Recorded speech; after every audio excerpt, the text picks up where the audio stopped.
사무엘상 11장입니다. 사무엘상 11장 1절에서부터 15절까지 말씀입니다. 좀 길지만 우리 한 절씩 우리 교독하도록 하겠습니다. 제가 1절 읽겠습니다. 암몬 사람 나하스가 올라와서 길르앗 야베스에 맞서 진침해 야베스 모든 사람이 나하스에게 이르되 우리와 언약하자 그리하면 우리가 너를 섬기리라 하니 암몬 사람 나하스가 그들에게 이르되 내가 너희 오른눈을 다 빼야 너희와 언약하리라. 내가 온 이스라엘을 이같이 모욕하리라. 야베스의 장로들이 그에게 이르되 우리에게 이레 동안 말미를 주어 우리가 이스라엘 온 지역에 전령들을 보내게 하라. 만일 우리를 구원할 자가 없으면 내가 나아가리라 하니라. 이에 전령들이 사울이 사는 기브아에 이르러 이 말을 백성에게 전하매 모든 백성이 소리를 높여 울더니 마침 사울이 밭에서 소를 몰고 오다가 이르되 백성이 무슨 일로 우느냐 하니 그들이 야베스의 사람의 말을 전하니라. 사울이 이 말을 들을 때에 하나님의 영에게 크게 감동되매 그의 노가 크게 일어나 한겨리의 소를 잡아 각을 뜨고 전령들의 손으로 그것을 이스라엘 모든 지역에 두루 보내어 이르되 누구든지 나와서 사울과 사무엘을 따르지 아니하면 그의 소들도 이와 같이 하리라 하였더니 여호와의 두려움이 백성에게 임하매 그들이 한 사람같이 나온지라. 사울이 베색에서 그들의 수를 세어 보니 이스라엘 자손이 30만 명이요 유다 사람이 3만 명이더라. 무리가 와 있는 전령들에게 이르되 너희는 길르앗 야베스 사람에게 이같이 이르기를 내일 해가 더울 때에 너희가 구원을 받으리라 하라. 전령들이 돌아가서 야베스 사람들에게 전하매 그들이 기뻐하니라. 야베스 사람들이 이에 이르되 우리가 내일 너희에게 나아가리니 너희 생각에 좋을 대로 우리에게 다 행하라 하니라. 이튿날 사울이 백성을 3대로 나누고 새벽에 적진 한가운데로 들어가서 날이 더울 때까지 암몬 사람들을 치매 남은 자가 다 흩어져서 둘도 함께한 자가 없었더라. 백성이 사무엘에게 이르되 사울이 어찌 우리를 다스리겠느냐 한 자가 누구니이까 그들을 끌어내소서 우리가 죽이겠나이다. 사울이 이르되 이날에는 사람을 죽이지 못하리니 여호와께서 오늘 이스라엘 중에 구원을 베푸셨음이니라. 사무엘이 백성에게 이르되 오라 우리가 길갈로 가서 나라를 새롭게 하자. 함께 읽겠습니다. 모든 백성이 길갈로 가서 거기서 여호와 앞에서 사울을 왕으로 삼고 길갈에서 여호와 앞에 화목제를 드리고 사울과 이스라엘 모든 사람이 거기서 크게 기뻐하니라. 아멘. 우리 이렇게 인사하겠습니다. 참 잘 오셨습니다. 네, 여름 수련회 때 많은 은혜 받읍시다.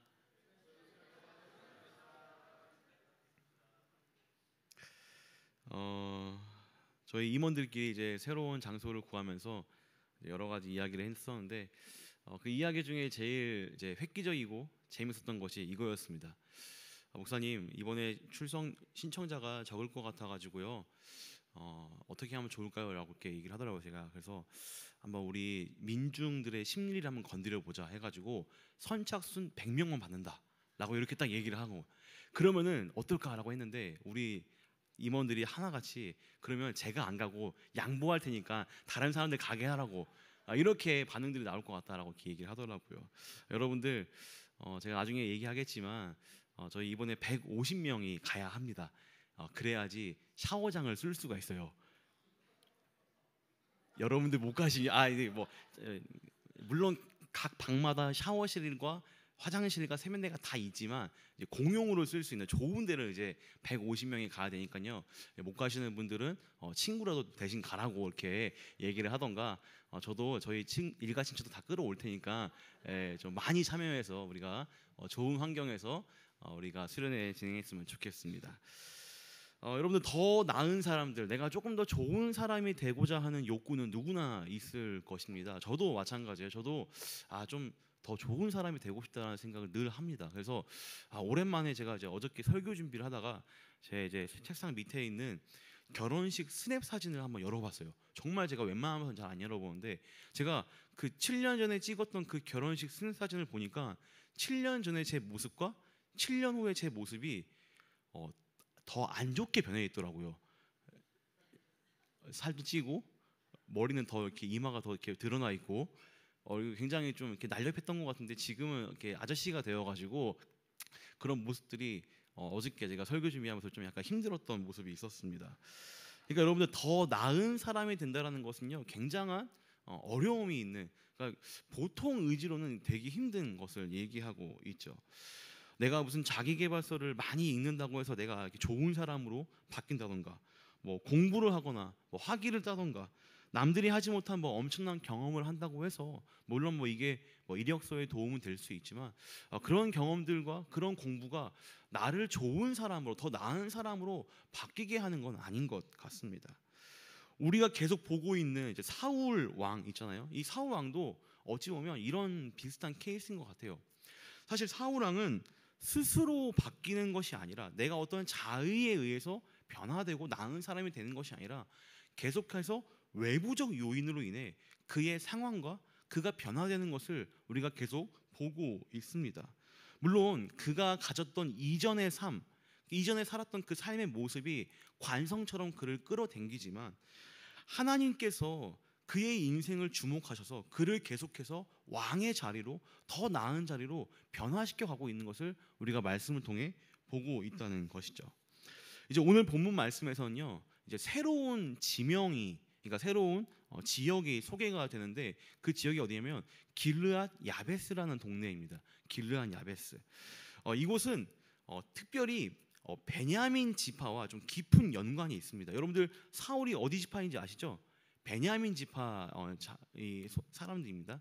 그러니까 이 베냐민 지파와 길르앗 야베스와의 이 어떤 깊은 연관이 있는데, 우리가 다루진 않았지만 사사기를 보시면 사사기 맨 마지막에 어떤 일이 있냐면, 이 베냐민 지파가 정말 아주 몹쓸 짓을 해가지고 그 죄악을 일을 벌이게 됩니다. 근데 그 베냐민 지파 말고 그 다른 11개 지파가 그 베냐민 지파의 그 행악을 보고 그들과 전쟁을 하게 돼요. 그래서 당연히 1대 11로 싸우면 누가 이겨요? 11이 이기겠죠. 그래가지고 베냐민 지파가 거의 몰살 수준으로 이제 처참하게 많은 사람들이 죽게 됩니다. 자, 그러자 그때 이제 어떤 일이 있었냐면, 이 11지파가 이제 군대를 모으는데 특별히 한 도시만 그 군대를 보내지 않았어요. 그 군대를 보내지 않은 도시가 바로 이 우리가 11장에 다뤘던 길르앗 야베스라는 동네입니다. 그러니까 이 11지파가 모든 이스라엘 민족을 모을 때에 길르앗 야베스 이 도시에서만 베냐민에 대한 공격을 하지 않은 거예요. 그러니까 이것은 중립적인 어떤 모습도 아닌 것 같고, 어떻게 보면은 약간 베냐민 편을 들었던 모습을 가졌던 것이죠. 그래서 이런 흐름상에서 이제 이스라엘 백성들이 어떤 거를 주장하냐면, 얘기하냐면, 지금 우리 지파 중에 한 지파였던 베냐민 지파가 거의 멸절 위기에 처해 있고, 그리고 길르앗 야베스라는 동네에서는 지금 이 베냐민 편을 들었으니까, 그러면 이 베냐민 남자들과 길르앗 야베스의 여자들을 좀 공동으로 좀 약간 맞선을 봐가지고 주선을 해서 이 베냐민 지파를 살려보자라는 이러한 이야기가 사사기 끝에 이렇게 기록되어 있습니다. 그리고 여러분들 이 사울의 이제 죽음을 우리가 생각해 보면요, 사울이 이제 마지막 그 말미에 블레셋과 전쟁을 통해서 끔찍하게 죽게 되거든요. 근데 그의 시체를 어떻게 했냐면요, 그 블레셋의 그 성벽에다가 그 시체를 박아놨습니다. 그러니까 어떻게 보면은 한 왕의 그 시체를 거기다 걸어둠으로써 마치 전리품처럼 그렇게 취급을 했던 거예요. 근데 그 사울의 시체를 어떻게 했냐? 바로 이 길르앗 야베스의 전사들이 그 수많은 적들을 해치고 그 사울 왕의 시체를 가지고 와서 장사 지내주는 그러한 모습을 볼 수도 있습니다. 좀 서론이 좀 길었는데요. 그러니까 어떻게 보면 여러분들 11장 말씀은요, 이러한 어떤 흐름 속에서 또 특별히 10장 마지막 말씀인 27절 말씀과도 좀 약간 깊은 연관이 있는 그런 말씀입니다. 10장 27절에서 어떻게 이제 이 10장이 마치게 되냐면요, 이스라엘의 불량배들이 있었는데 이 불량배들이 사울이 왕으로 뽑힌 것을 보자 어떻게 얘기하냐면, 이 사람이 어떻게 우리를 구원하겠냐, 이 사울이 어떻게 우리를 구원시키겠냐라는 그러한 의문을 내면서 그 왕을 따르지 않는, 그것을 거역하는 그러한 불량배의 모습을 볼 수 있습니다. 그리고 사울은 그들의 말에 대꾸를 하지 않고 그냥 유유히 사라지게 되는 그러한 모습으로 10장이 마무리하게 되는 것이죠. 그리고 그 일이 있은 후에 바로 오늘 말씀인 11장이 시작되는 것입니다. 암몬 족속이 이 길르앗 야베스를 침략하는 것으로, 마치 사울이 이 불량배에게 대꾸를 안 해가지고 약간 사라졌지만 때마침 암몬 족속이 쳐들어왔다라고 이렇게 여러분들 느낌으로 받아들이면 될 것 같습니다. 이 개연성이 좀 중요합니다. 이 암몬 족속을 한번 보도록 하겠습니다. 이 암몬 족속, 여러분들 이 암몬 족속은 이 길르앗 야베스를 포위하고 나서 그들에게 이제 제안을 합니다. 어떤 제안을 하냐면 언약을 맺자. 너희들 지금 거기에 있는 모든 사람들의 눈을 빼던가 오른쪽 눈을 다 빼던가 아니면은 다 죽임을 당하던가 너희가 선택을 해라. 이렇게 얘기를 합니다. 여러분들 이 길르앗 야베스 사람들에게 이런 제안을 했을 때 남자들의 한쪽 눈을 뺀다는 것은요, 이것은 이제 이런 겁니다. 전쟁을 거의 못하게끔 전투 불능 상태를 만드는 거예요. 옛날에는 방패를 들고서 싸웠거든요. 근데 여러분들 저희 평안이가 요즘에 눈이 좀 안 좋아가지고 이 가림막 치료를 하고 있는데 얘가 한쪽 눈을 가리고 활동하면요 자꾸 넘어집니다. 균형 감각을 쉽게 잃어버려요. 근데 이런 것처럼 지금 이 길르앗 야베스 사람들에게 어떻게 보면은 전쟁 불능 상태를 할 건지 아니면 너희가 순순히 그냥 다 죽을 건지 이러한 선택을 하라라고 했습니다. 어찌 보면 이 암몬 사람은요 사울 왕이 왕으로 추대된 것을 알고서 의도적으로 좀 쳐들어온 것도 있습니다. 27절에서 사울은 이 불량배의 시비를 무시했었죠. 그리고 11장에 넘어와서 이제 암몬 사람 나하스는 이제 어떻게 보면 사울을 테스트하는 겁니다. 시험했고 테스트를 했다. 그리고 이러한 위협 가운데 길르앗 야베스 사람들은 이제 일주일의 시간을 달라고 합니다. 이스라엘 사람들에게 좀 도움을 요청해 볼 테니까 일주일의 시간을 달라. 그런데 암몬 사람들은 너그럽게 그 일주일의 시간을 주죠. 왜냐하면은 아마 이런 생각을 했던 것 같아요. 너희가 일주일 동안 뭘 해봤자 어차피 이스라엘이 모일 수도 없고 사울은 왕이 된 지 뭐 얼마 되지도 않았으니까 그가 뭐 왕권을 누릴 수도 없으니 뭐 마음껏 갔다 와봐라. 이런 심정으로 아마 그들을 보내주었던 것 같습니다. 여러분들 오늘 말씀을 좀 보면서 저는 조금 주의하면서 우리가 봐야 할 것, 조금 우리가 좀 약간 깊게 관찰하면서 봐야 될 그 단어를 제가 하나 선택해봤는데 그건 바로 변화라는 단어입니다. 변화. 오늘 말씀에서 사울과 이스라엘에게 어떠한 변화가 있는지를 우리가 좀 주의 깊게 보면서 말씀을 보면 너무나 좋을 것 같습니다. 먼저 첫 번째로 우리가 사울의 변화를 한번 보면서 말씀을 봅시다. 여러분들 그가 어떻게 바뀌었냐면요, 길르앗 야베스의 전령들이 이제 사울이 살고 있는 기브아 땅으로 오게 됩니다. 그리고 그 길르앗 야베스의 소식을 전해주게 된 것이죠. 자, 근데 온 백성이 다 울었다고 합니다. 왜 울었을까요, 여러분들? 생각해 보시기 바랍니다. 지금 사울은 베냐민 지파 사람이었죠. 그리고 어떻게 보면요, 베냐민 지파에 결혼한 여자들은 다 길르앗 야베스의 땅 사람들입니다. 그러니까 외갓집 느낌인 거예요. 지금 길르앗 야베스는 우리 이모의 고향, 우리 옆집 아줌마의 고향, 그러니까 이런 느낌으로서 그들이 받아들인 것이죠. 그러니까 온 동네가 다 울음바다가 된 것입니다. 내가 살고 있는 그 고향 땅의 부모님들, 형제 자매들이 다 죽게 생겼다. 혹은 눈을 빼는 그러한 끔찍한 일을 경험하게 됐으니 온 그 사람들이 기브아 사람들이 울게 된 것입니다.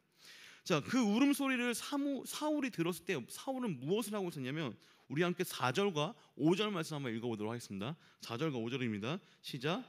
이에 정령들이 사울이 사는 기브아에 이르러 이 말을 백성에게 전하매 모든 백성이 소리를 높여 울더니 마침 사울이 밭에서 소를 몰고 오다가 이르되 백성이 무슨 일로 오느냐 하니 그들이 야베스 사람의 말을 전하니라. 자, 그가 지금 뭘 하고 있었다고요? 소를 몰고 있었어요. 그러니까 지금 사울은요 사무엘에게 기름 부음도 받았습니다. 그리고 제비 뽑기로 왕으로 뽑히기까지 했습니다. 그런데도 지금 사울은 뭘 하고 있어요? 아직까지도 농사를 짓고 있는 겁니다. 자기 고향 땅에서. 자, 아무리 이 왕정 제도의 기틀이 안 갖춰지고 왕이 어떻게 뭐 왕궁이 뭐 그런 게 전혀 없다고 해도 지금 사울이 보여줬던 이 행보가 사실은 이 사울의 지금까지 봤었던 그 모습을 생각하면은 조금 납득이 가긴 합니다. 자, 근데 지금 그런 사울에게 어떠한 일이 생겼냐면 6절 말씀 이렇게 얘기하고 있는데요. 한번 읽어볼까요? 사울이 이 말을 들을 때에 하나님의 영에게 크게 감동되매 그의 노가 크게 일어나. 자, 하나님의 영에 크게 감동되었고 또 그에게 뭐가 발생했습니까?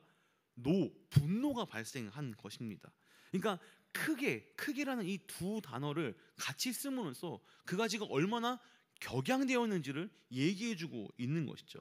그래서 그는 그 자리에서 자기가 몰았던 이 소를 다 쪼갭니다. 각을 뜹니다. 다 잘라가지고 이스라엘의 온 지파에 보내가지고 어떻게 보면 이제 전쟁을 선포하게 되는 그러한 일을 보여주는 것이죠. 여러분들, 변화, 내가 뭔가 바뀌는 것, 이것에는요 외부적인 에너지가 필요합니다. 여러분들, 물이 몇 도씨에 끓죠? 100도씨에 끓잖아요. 그러면 100도씨가 될 때까지 계속 뭐를 가해줍니까? 열을 가해줘야 합니다. 그래야지 그 액체 상태에서 기체로 바뀌게 되는 것이죠. 여러분, 사람도 마찬가지로 생각합니다. 저는 사람도요 어떻게 바뀌냐? 사람은 다른 어떤 것으로 바뀌는 것이 아니라 하나님의 영이 우리에게 임했을 때, 그 성령이 우리에게 임했을 때 우리가 바뀔 수 있다는 것을 우리가 말씀을 통해서 볼 수가 있습니다. 여러분들, 자기계발서를 100권을 읽어도 제가 여러분들 굉장히 많이 읽은 그 자기계발서 중에 하나가 있는데 그게 뭐냐면요, 그 데일 카네기의 인간관계론입니다. 여러분들 아세요? 인간관계론? 제가 그거를 정말 많이 읽었어요. 그 1장에서 뭐 얘기하는지 아세요? 절대 남을 비난하지 말라. 근데 저희 그 지난 한 달을 생각하니까 맨날 남 비난하고 있고 막 마음 막 설키고 있고 그런 모습. 자기계발서를 아무리 읽어도 사람 잘 안 바뀝니다, 여러분들. 자, 근데 여러분들, 이렇게 오늘 말씀에서 우리가 볼 수 있는 것은 하나님의 영으로 충만하여질 때, 하나님의 영으로 감동되어질 때 우리 사람이 바뀔 수 있다는 것입니다. 한번 성경에서 예를 찾아볼까요? 여러분들, 예수님만 봐도 예수님이 언제 공생애를 시작했습니까? 세례 요한에게 세례를 받고 나서 성령의 그 충만함을 받고 나서 공생애를 시작했습니다. 베드로와 요한도요 12제자 예수님과 함께 있을 때는요 그냥 혈기왕성하고 마마보이 중에 한 명이었어요. 근데 그들이 언제 제대로 사도로서 역할을 합니까? 오순절 성령 강림을 통해서 그들이 진정한 사도로서 하나님의 말씀을 전파하는 사람들로 바뀌는 겁니다. 스데반도 그랬고요, 우리가 알고 있는 사도 바울도 그렇게 성령의 충만함을 알고 나서 그들의 삶이 바뀌게 된 것을 우리가 볼 수가 있습니다. 여러분들, 이 성령 충만함을 한번 잘 생각해 보시기 바랍니다. 성령의 충만함, 이거 좀 약간 헷갈리지 말고 잘 들어야 돼요. 여러분들, 여러분들이 성령으로 충만해지면요 어떤 일이 발생되는지 아세요? 여러분들이 성령으로 충만해지면요 어떤 일이 발생하면요 여러분들이 사랑하게 됩니다. 하나님을 사랑하게 되고 이웃을 사랑하게 됩니다. 왜 그러냐면요, 하나님의 영은요, 하나님은요 사랑의 하나님이시기 때문이에요. 그래서 우리 가운데 정말 그분의 영이 가득하면요 막 사랑스러워져요. 제가 어저께 그 설교 준비하다가 그 우연찮게 제가 2023년도에 그 임원들에게서 선물 받았던 그 볼펜이 있습니다. 거기에 뭐라고 적혀 있냐면요, 청년국 목사 김홍령이라고 적혀 있어요. 그 볼펜에. 제가 그거 가지고 설교 준비했습니다. 제가 여러분들 어떤 마음을 가지고 설교 준비한지 아세요? 왜 몰라요? 나는 사랑을 담아서 설교 준비했는데 왜 그걸 몰라줘요? 여러분들, 사랑을 담아서 성령 충만하면 사랑하게 돼 있어요. 자, 근데 여러분들 잘 들으세요. 이것뿐만이 아닙니다. 우리가 성령 충만해지면요 하나님의 그 공의의 마음이 생깁니다. 의로운 마음. 이것도 근데 어떻게 보면요 사랑의 마음이기도 합니다. 하나님을 너무 사랑하다 보니까 죄를 너무나 미워하는 거예요. 하나님을 너무나 사랑하니까 그런 패역한 것들을 내가 미워하게 되는 겁니다. 명확한 경계가 생기는 거예요. 공의의 마음, 공의의 그런 모습이 있다는 거예요. 여러분들, 이런 모습들이 있어요.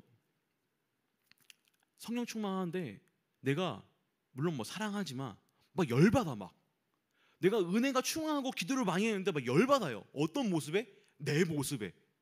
어떤 모습에? 공동체의 모습에, 교회의 모습에 막 열받습니다. 왜 열받아요? 내가 그 영혼들을 사랑하니까 열받는 거예요.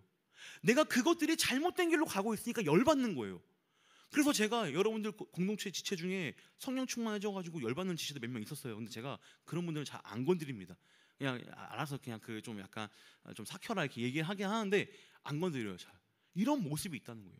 근데 여러분들 이게 이 열받는 모습이요 굉장히 성경에서 많이 나옵니다. 의외로 한번 볼까요? 아까 제가 예수님부터 얘기했었죠. 예수님이요 요한복음에서 그렇게 성령의 충만을 받고 뭐 한지 아세요, 여러분들? 첫 사역이 뭔지 아세요? 성전에 가가지고 성전에 있는 거 다 들어 엎은 거예요. 성전에 있는 모든 그 잡상인들 다 내쫓은 겁니다. 이방인들이 예배드릴 수 있는 그 이방인의 뜰에서 너희 유대인들이 지금 너희들의 이윤 때문에 그 돈 한 푼 때문에 이방인들을 못 들게 하잖냐. 아니 내 아버지의 집은 기도하는 집인데 너희들 지금 뭐 하고 있는 짓이냐. 예수님이요 깽판 놓고 있는 겁니다. 여러분들 베드로와 요한은요 겁쟁이였어요. 근데 그들이 성령 충만 받고 뭐 하는지 알아요? 똑같이 예수님처럼 성전에 가가지고 그들 유대인들 30명 모아놓고서 선전포고 한 거였어. 선전포고. 야 너희들 들어봐. 너희들이 누구 죽인 줄 알아? 너희들이 원했던 그 메시아 죽인 거야. 너희들이 죽인 그 예수가 메시아였어. 하나님의 아들이었어. 지금 그 선전포고를 그곳에서 하고 있는 것입니다. 스데반은요? 여러분들 스데반 아시죠? 죽임 그 순교당한 스데반 왜 죽은 줄 아세요? 말로 유대인들을 때려가지고 그래요. 맞는 말만 해가지고 유대인들이 얼마나 죄인인지 그들이 어떤 사람인지 정말 맞는 말만 해가지고 그가 돌에 맞아 순교했습니다. 사도 바울도 마찬가지죠. 이렇듯이 여러분들 성령의 충만함은요 어떻게 보면요 이러한 의로운 분노로서 거룩을 향한 그러한 뭐랄까요 그러한 응축된 것으로서 나온다는 것입니다. 여러분들 이 사울도요 하나님의 영을 받고서 진정한 왕이 되었습니다. 농부에서 하나님이 원하시는 그런 왕으로 바뀌었다는 것입니다. 이전까지는 뭐 무늬만 어떤 겉모습만 왕이었다면 이제 그는 진짜 왕의 능력을 보여주고 있다는 것이죠. 자, 이 힘과 능력이 어디서 왔다고요? 사울이 스스로 가졌다고요? 아니죠. 하나님께서 그에게 영을 부어주셔서 하나님께서 그의 영을 크게 부어주셔서 그에게 이러한 변화가 있었다는 것입니다. 자, 두 번째 변화입니다. 이스라엘 백성에게도 변화가 있었습니다. 이스라엘 백성에게도. 우리 한번 7절 말씀 한번 읽어보도록 하겠습니다. 7절입니다. 시작. 한결에 소를 잡아 각을 뜨고 전령들의 손으로 그것을 이스라엘 모든 지역에 두루 보내어 그때 누구든지 나와서 사울과 사무엘을 따르지 아니하면 그의 소들도 이와 같이 하리라 하였더니 여호와의 두려움이 백성에게 임함에 그들이 한 사람 같이 나온지라. 자, 사울이 이제 그 자신의 소를 희생시켜가면서 모든 조각을 내 가지고 이스라엘 전역으로 뿌립니다. 자, 그리고 그때의 이스라엘 온 지파가 어떻게 사울에게 나오냐면 한 사람 같이. 그러니까 그들이 같은 마음으로 나왔다는 거예요. 그리고 그 같은 마음으로 나온 그들이 이제 사울의 부름을 받아서 전쟁을 합니다. 그리고 그 전쟁은요 기습 공격을 했는데 성공적으로 그 암몬 사람들 다 물리치게 되었어요. 그리고 사울은 그 첫 번째 승리를 거두게 된 것이죠. 자, 근데 이 승리를 거두고 나서 이스라엘 백성들이 무슨 말을 하고 있냐면요 12절입니다. 제가 한번 읽어볼게요. 12절 같이 읽어볼까요? 시작. 백성이 사무엘에게 이르되 사울이 어찌 우리를 다스리겠느냐 한 자가 누구니이까 그들을 끌어내소서 우리가 죽이겠나이다. 제가 맨 처음에 10장 27절 어떻게 끝났다고 얘기했죠? 불량배들이 사울이 왕된 것을 보고 뭐라고 얘기했어요?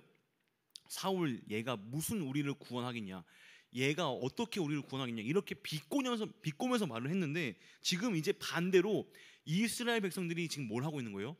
야, 그때 사울 욕했던 사람 나와. 그때 누가 사울한테 욕했어? 이렇게 지금 바뀐 겁니다. 그들이. 여러분들 이 장면은요 그러니까 지금 어떻게 보면요 이스라엘 백성들도 사울을 지금 왕으로 이스라엘의 왕으로 지금 인정하고 있다는 그런 모습으로 볼 수 있다는 것입니다. 그렇게 이스라엘 백성은요 한 마음이 되어서 사울을 왕으로 이제 등극을 시킵니다. 그리고 15절에 보면요 이렇게 얘기하고 있습니다. 모든 백성이 길갈로 가서 거기서 여호와 앞에서 사울을 왕으로 삼고 길갈에서 여호와 앞에 화목제를 드리고 사울과 이스라엘 모든 사람이 거기서 크게 기뻐하니라. 크게 기뻐하니라. 여러분들 이스라엘 백성들은요 이 전쟁을 하기 전까지만 해도 사실은 한 마음으로 규합되지 않았습니다. 사울의 왕이 된 것도 사실은 여러 가지 생각이 있었을 겁니다. 근데 이 전쟁을 통해서 지금 이들이 어떻게 나왔어요? 한 사람처럼 연합이 되어서 그들 가운데 나왔었고, 또 그들이 이제 완전히 사울의 편으로 돌아선 것입니다. 이렇게 바뀌었던 것이죠. 또 어떤 변화가 있었냐면, 여러분들 크게라는 이 단어에 좀 제가 주목해서 봤는데, 그들은 맨 처음에 그 길르앗 야베스의 사람들의 얘기를 듣고 어떻게 반응을 했었죠? 크게 울었습니다. 그들은요 울었고, 길르앗 야베 사람들은 걱정했습니다. 그런데 지금 이 전쟁 이후에 어떻게 변화됐다고요? 오늘 말씀의 맨 마지막에 그들이 크게 기뻐하니라. 그러니까 여러분들, 이들 가운데 이 여호와 하나님의 전쟁으로 인해서 그들은 하나가 되었고, 눈물과 걱정이 기쁨으로 바뀌게 되었다는 것을 볼 수가 있습니다. 그들이, 이 이스라엘 백성들이 이렇게 변할 수 있었던 것은요, 사실 사울과 마찬가지로 하나님께서 그들에게 마음을 부어주셨기 때문이에요. 이 백성들에게는요 두려움의 마음을 부어줬습니다. 하나님을, 여호와를 두려워하는 마음을 부어줌으로써 그들은 이제 정말 하나님에 대한 올바른 인식을 하게 된 것이죠. 여호와를 두려워하더라. 여호와 하나님을 두려워하더라. 그들 삶 속에 그런 경각심을 울리게 한 것입니다. 여러분들의 삶을 한번 보시기 바랍니다. 여러분들, 이건 우리들도 마찬가지입니다. 여러분들의 삶을 하나님이 보시기에 어떻습니까? 하나님이 여러분들의 삶을 본다면 하나님은 어떠한 마음을 가질까요? 여러분들이, 하나님이 여러분들의 삶의 모든 것을 다 아시고 여러분들의 마음과 그 의중과 그 뜻을 다 하나님이 아시는데, 여러분들이 정말로 하나님을 두려워한다면 여러분들의 삶이 어떻게 바뀌겠습니까? 정말 내 아이의 삶이 하나님 앞에서 그러한 코람데오의 그런 마음으로 살아간다면 우리는 어떻게 삶을 살아갈 수 있을까요? 여러분들, 이스라엘 백성은요 여호와 하나님을 두려워하는 마음으로 사울의 그러한 콜링에 응했습니다. 순종했습니다. 또 그 두려운 마음으로 시작된 것은, 그 발걸음은요, 이제 모든 이스라엘 백성이 33만이나 되는 그런 군대를 일으켜서 한 마음과 한 뜻이 되어서 전쟁을 했다고요. 연합의 모습을 보여주었습니다. 그리고 하나님은요 그들의 눈물과 걱정 또한 큰 기쁨으로 바꿔주셨다는 것을 오늘 이야기를 들을 수 있습니다. 그리고 마지막으로 여러분들, 이들의 변화가, 사울과 이스라엘 이 둘의 변화가 정말 극적으로 일어나는, 정말 절정에 달하는 변화가 있는데요, 우리 함께 14절 말씀 한번 읽어보도록 하겠습니다. 14절입니다. 시작. 사무엘이 백성에게 이르되, 오라, 우리가 길갈로 가서 나라를 새롭게 하자. 나라를 새롭게 하자. 여기서요 여러분들, 나라는요 사울의 나라가 아닙니다. 어떤 사울이 왕으로 서여진 나라가 아니라, 이 나라는요 문법상으로는요 여호와의 나라, 하나님의 나라를 우리가 다시 세우자, 이 이야기를 하고 있습니다. 여러분들, 전쟁의 결과는 사울이 승리했고 이스라엘이 승리했지만, 사실 그 저변, 그 이유, 그 원인에는 뭐가 있었습니까?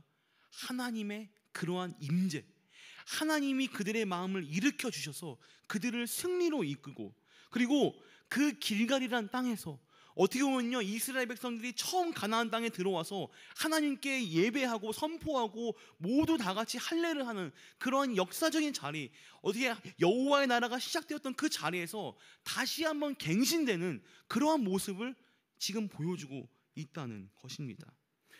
오늘 우리에게 한번 적용해 보고 싶습니다. 여러분들도 변화를 꿈꾸십니까? 여러분 스스로도 변화를 꿈꾸고 있습니까? 여러분의 공동체, 이 라이프 캐쳐가 여러분들 바뀌는 것을 원합니까? 지금 여기서 만족하고 있는 것이 아니라 더 나은 공동체로, 더 나은 신앙인으로, 삶에서 더 나은 하나님의 제자로, 예수님의 제자로 여러분들 거듭나고 싶습니까? 그러한 변화가 여러분들 삶에 있고 싶다면 여러분들 성령의 충만함을 받아야 합니다.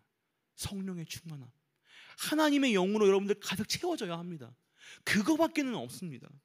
여러분들, 그리고 그러한 하나님의 영을 정말 사모하면서 여러분들이 만약에 그러한 영으로 충만하여지고 그러한 영으로 여러분들이 가득하다면, 여러분들 오늘 이스라엘 백성들처럼, 그리고 사울처럼 그 하나님의 반응에 즉각적으로, 적극적으로 여러분들 반응을 보이셔야 합니다. 즉각적으로, 즉시, 그리고 적극적으로. 저는 여러분들 제가 갑자기 전화하는 일이 생깁니다. 한 번씩 여러분들에게. 종종 여러분들 제 전화 받잖아요. 제가 전화 자주 하는 편은 아니지만, 근데 여러분들 저는요 그 약간 좀 그런 게 있어요. 약간 텔레파시라는 말씀 좀 그런데 약간 그 찌릿 그게 있습니다. 그 찌릿 할 때 전화 딱 해요. 그러면 딱 보통은 전화 받고 목사님 죄송합니다. 제가 이번 주에 교회 꼭 나가겠습니다. 이런 반응이 대부분이긴 한데 약간 그 찌릿 저는 그러니까 약간 오면 바로 전화합니다. 여러분들 저는 여러분들 오늘 이 말씀 속에서 그 찌릿 그 반응이 사실은 다른 어떤 것이 아니라 여름 수련회를 가는 내가 정말 다시 한번 하나님의 그 임재의 자리를 사모하는 내가 정말 그 뜨거운 하나님과의 만남을 정말 바라는 기대하는 자리를 여러분들이 좀 느꼈으면 좋겠습니다. 여러분들 1년 365일 중에 2박 3일입니다. 심지어 8월 15일 광복절 직장 나가는 사람들은 뭐 어쩔 수 없지만 아니 그 빨간 날에 누가 지금 뭔 일 겁니까 여러분들? 아니 나라가 지금 해방이 돼가지고 광복이 되는데 여러분들 우리도 그런 즐거움과 기쁨을 느껴야 되지 않겠습니까? 물론 제가 더 세게 말할 수도 있지만 여기까지만 하겠습니다. 여러분들 다 핸드폰 있어요. 핸드폰 자 열어보세요. 핸드폰 꺼내세요. 자 주보 자 오늘 시간 많아요. 예, 괜찮습니다. 자 학예 수련회 자 QR 코드 카메라를 여시고요. 카메라 어플 여시고요. 네 이런 게 적용이에요. 적극적인 적용. 예. 카메라 어플 켜시고 자 QR 코드 찍으면 등장하죠. 내 거 핸드폰 좀 줄래요? 나 우리 집사람 거랑 평화의 하나님 거 다 해버려야겠다.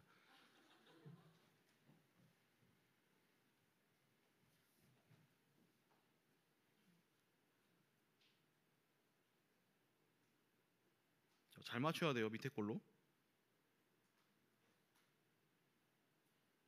자 신청합시다. 자 이름도 적고 자 이름 옆에 기수 자 연락처 자 참석 여부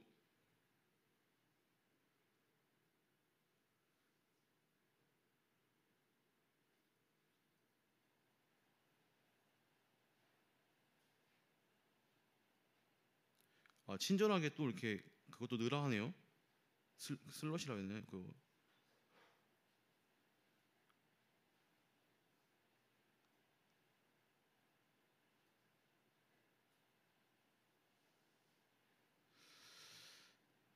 제가 거리가 이게 장소가 바뀌다 보니까 제가 다 검색도 했습니다. 김포공항 김포터미널에서 6시 10분에 차 있습니다. 남부터미널에서 저녁에 7시에 차 있습니다. 안양터미널에서도 버스가 있습니다. 심지어 광명역 광명터미널에서도 저희 수련회 가는 장소 버스가 있습니다. 여러분들 이 정도로 있다면 여러분들 어디든지 올 수 있겠죠. 자 참석 다음 하시고 자 이동수단이 있어요. 여러분들 이동수단 어떻게 이동할 것인지 자 교회 버스가 제일 싸고 저렴합니다. 여러분들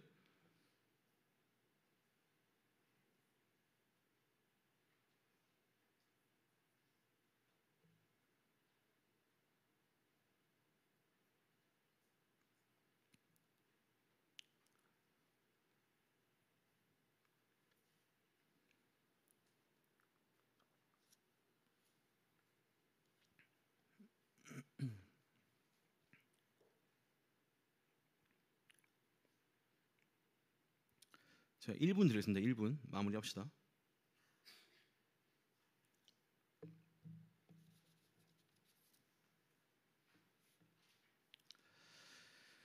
저희 150명 될 것 같은데 샤워실을 열 수 있겠네요. 다 감사하게 예, 씻을 수 있을 것 같습니다. 예. 자 마무리 됐나요? 네, 네, 저를 보시고 네, 제가 미리 얘기 드리지만 저희가 가봤던 수련회 장소 중에서 시설이 제일 좋습니다. 강당이 제일 큽니다. 심지어 더블 사이즈 침대도 있습니다. 카페가 상시 운영되고요. 저녁에는 캠파이어를 할 수 있는 잔디밭이 깔려져 있습니다. 근처에 저기 어죽 맛집도 있다고 해요. 여러분들 많이 오셔서 은혜 많이 받으시기 바랍니다. 자, 마지막 적용입니다. 여러분들 하나님은요 자신의 영을 부어 주셔가지고 이스라엘 백성들의 걱정과 눈물을 기쁨으로 바꿔 주셨습니다. 누가 우리를 구원할까? 누가 우리를 구원할 수 있을까? 그 질문에 하나님이 응답하신 겁니다. 여러분들 우리도 동일한 구원을 받은 자들입니다. 아시죠? 동일한 구원을 받은 자들입니다. 근데 여러분들 성경에서 구원은요 늘 뭐가 선행되냐면 전쟁이 있습니다. 싸움이 있습니다. 갈등이 있습니다. 그리고 그 갈등에서 하나님의 힘으로 승리하게 하시고 그 승리를 누리는 것이 구원입니다. 여러분들 출애굽에서도 그랬고요. 우리가 느끼는 그 싸움 뭐예요? 여러분들 죄와 사망과 그 마귀 사탄과의 그 싸움에서 누가 이겼어요? 하나님이 이기셨습니다. 이미 승리된 우리의 삶입니다. 그걸 우리가 살고 있는 것입니다. 여러분들 지금 우리가 싸우고 있는 그 마귀 사탄 제가 여기다 뭐라고 줬냐면 마귀 새끼들 우리가 지금 싸우고 있는 마쉐들은요 사실은 폐잔병이에요. 폐잔병. 얘네들은 힘을 못 써요. 힘을 못 써요. 왜냐하면 하나님이 다 이기셨기 때문에 힘을 못 씁니다. 자, 그럼에도 그들과 싸워야 될 몫은 있어요. 아시죠? 근데 그게 여러분들 언제 극성을 이루는 줄 알아요? 여름 수련회 전에. 마귀랑 싸워야 되는데 이 마쉐들이랑 싸워야 되는데 누구랑 싸웁니까? 우리끼리 싸워요. 막 맨날 시기하고 막. 그러면 안 된다는 거예요. 우리를 위해 승리하신 그 하나님과 그 예수 그리스도를 우리가 믿고서 그 승리를 누리는 여러분들의 인생 되기를 저는 간절히 소망합니다. 그리고 그 승리를 우리 한번 여름 수련회 가가지고 한번 누려봅시다. 정말 그 참된 하나님의 그 삶, 그 사랑과 그 하나님의 복음이 뭔지 깨닫고 나아가며 여러분들 정말 기대하며 우리 열심히 준비하겠습니다. 우리 임원들 정말 어저께도 막 9시, 10시까지 밤 12시 반까지 막 준비하면서 막 커피 쏟아가면서 막 커피 쏟아야죠. 혜용 형제. 쏟아가면서 우리 준비할 테니까 여러분들 많이 오셔가지고 많은 은혜 누리시길 바랍니다. 오늘 적용 끝. 다 같이 일어나서 우리 결단 찬양합시다.